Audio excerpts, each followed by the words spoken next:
Sharon stood on the small platform in front of the mirror, giggling as her best friend Benita snapped photos of her in the sparkling white wedding dress. Her mother, Mrs. Ruth, stood nearby, grinning proudly as she adjusted the lace sleeves. "Sleeves, you look like a queen," Mrs. Ruth said, clapping her hands. "When Henry sees you walking down the aisle, he'll forget how to speak." Sharon blushed, twisting slightly to see the dress swirl around her.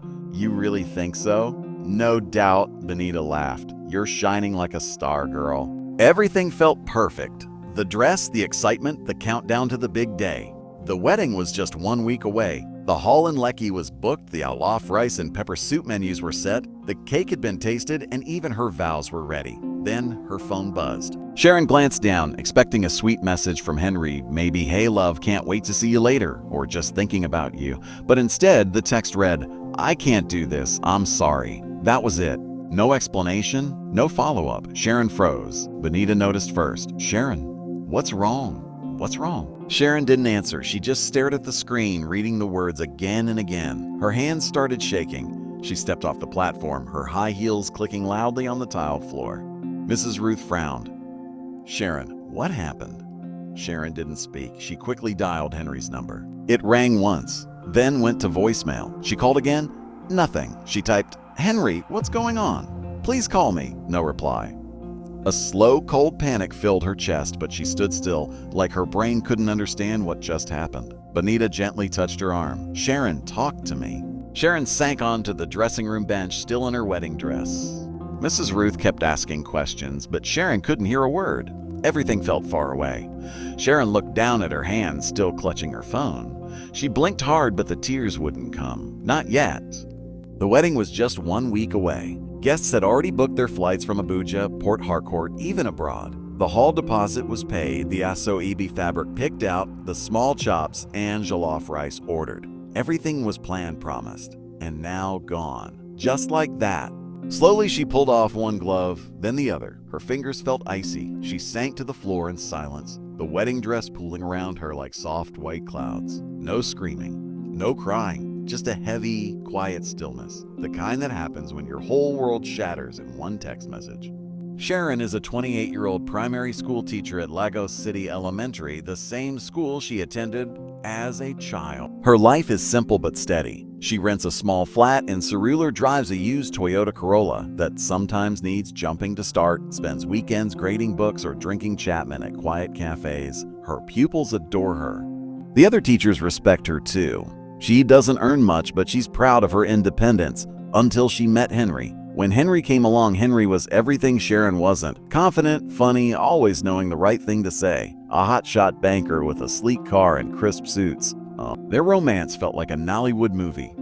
"This one is a proper man," she'd say.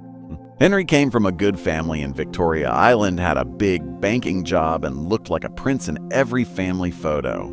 Mrs. Ruth cared deeply about what people thought. She wanted everything to look perfect. A fine house, a successful daughter, a wedding that would make people talk for years. To her, Henry was the grand prize Sharon had finally won. Sharon's father, Mr. Ezra, didn't say much. He was a quiet man who spent his days fixing old generators and watching African magic on low volume. But he noticed things others missed. Sometimes he would watch Henry with a thoughtful look, but he never spoke against him, not directly. Sharon's younger brother Benjamin was different. He never trusted Henry. "There's something off about that guy," he once told Sharon after Henry forgot his wallet at a fancy restaurant for the 3rd time. But Benjamin didn't push it. He saw how happy Sharon seemed and stayed quiet, not wanting to cause trouble. Looking back now, Sharon sees the signs she missed. How Henry always changed the subject when she asked about his childhood in Abuja, how she'd never met his closest friends. Even after a year of dating, the jokes that stung, "Your teaching job is cute, but real men need a woman who can match their energy." Always followed by a grin, so she couldn't get mad. Henry always had an excuse. "You're too sensitive, babe," he'd say, kissing her forehead, and Sharon wanted to believe him. She believed in love. She believed in him. When Henry proposed at Lekki Conservation Center with a diamond ring and a professional photographer just happening to capture it, Sharon felt like her life was finally falling into place. Her family cheered. Mrs. Ruth immediately took over the wedding plans. Sharon sometimes felt like a guest at her own engagement. She wanted a simple garden wedding at Freedom Park, but Mrs. Ruth insisted, "This isn't just about you. The Adebayo's daughter had 500 guests last year. You think people won't talk if we do less?" In their Lagos neighborhood, people remembered everything. Gossip traveled fast, from the market stalls to the hair salons, from church pews to family gatherings. Sharon had always been the good one, the daughter who stayed out of trouble, who made her parents proud. While her brother Benjamin had struggled in school and clashed with their parents, Sharon had done everything right. University, her teaching job, her engagement. She was supposed to be the one who made it. Now, just 1 week before the wedding, everything was ruined. Henry had walked away with one cold text, no explanation. The Usso Ebby had been bought, the hall deposit paid, the Yalof rice and small chops ordered. The dream Mrs. Ruth had built, the perfect wedding, the perfect life, was crumbling. And people were already talking. The silence after Henry's message was louder than anything Sharon had ever felt. She didn't know what to tell her friends, her students, or the other teachers who had thrown her a bridal shower just last week. But the worst part? The look on Mrs. Ruth's face. Not sadness, disappointment. Disappointment. Like Sharon had let down the whole family. Now, in a city where everyone knew everyone's business, Sharon had to face not just a broken heart, but a broken reputation. She had spent her whole life trying to be the one who got everything right. Now, she didn't even know who she was anymore.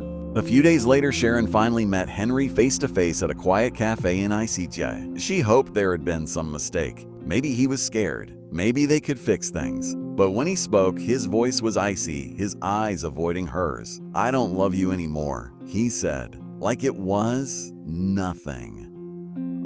Sharon stared at him, her heart pounding. "Then why did you propose?" she asked, her voice barely above a whisper. Henry just shrugged. "I don't know. It felt like the right thing at the time. Everyone expected it." "That's not a reason," Sharon whispered. He had nothing else to say. No fight.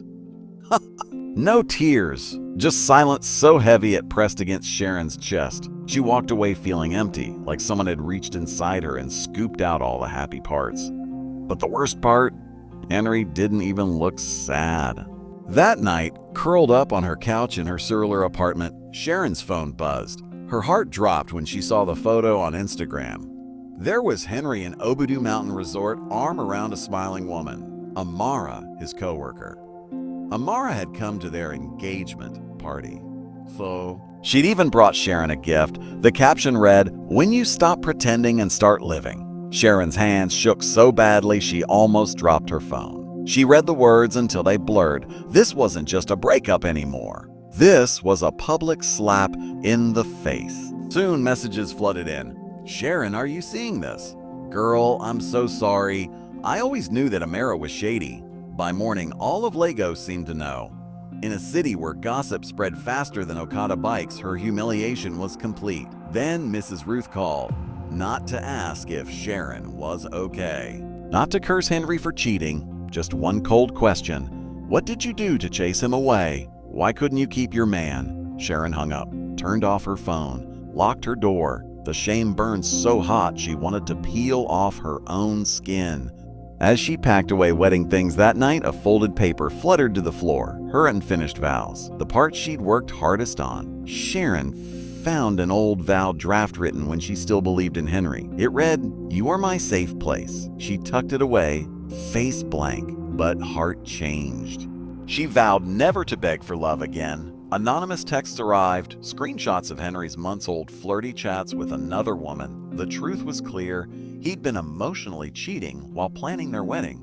Sharon felt sick, betrayed, and foolish for trusting him. Mrs. Ruth pressured her to lie, saying, "Call it mutual to save face." "I won't lie," Sharon said firmly. "You'll regret this stubbornness," Mrs. Ruth snapped. Sharon had stopped caring about gossip. Everyone had been excited for the wedding. Sharon looked at her mother. "You never cared if I was happy. You just wanted the show." Ruth's face hardened. She slapped Sharon. The sting burned, but Sharon didn't cry, didn't flinch. She just met her mother's eyes. steady, silent, then walked out. Days later, her brother Benjamin visited. They sat in silence on the balcony until he finally spoke. "I saw Henry with Amara months ago, at a bar. They were close." Sharon absorbed this quietly. "Why didn't you tell me? I didn't want to hurt you, and I wasn't sure." "I see," she said softly. Later, Henry texted, "We can talk if you want." Sharon stared at it, then blocked him. No anger, no reply, just finality. That night, she opened her laptop, not for revenge, but for herself. A plan began taking shape. The day of the venue stayed booked. Guests arrived, confused, no music, no groom, no explanation. Then Sharon walked in. She wore her wedding dress, hair pulled back, no smile, no tears, just quiet certainty.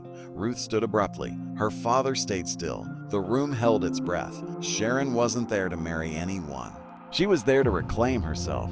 Chapter 8. The vows to herself. Benjamin gave a small nod. Sharon walked past the rows of guests, past the untouched flower arch meant to be her altar. She stepped up to the microphone, took a deep breath, and faced the crowd. "Thank you all for coming," she began. Guests shifted, some still scanning the room for Henry. "I know you expected a wedding today," Sharon continued. "So did I, but life had other plans." She let the words hang in the air. "1 week ago, I was left, not with a conversation, just a text." No explanation, no warning, just silence. Murmurs rippled through the crowd. "I thought I'd lost everything, the love, the future, the dream.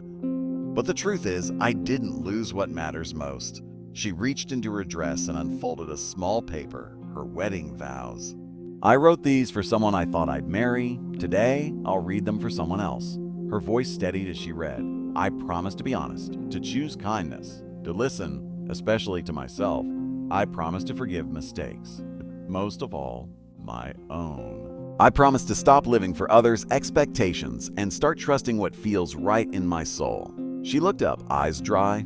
These were meant for him. Today, they're for me. The room stayed utterly still. A few guests wiped tears. Mrs. Ruth sat rigid.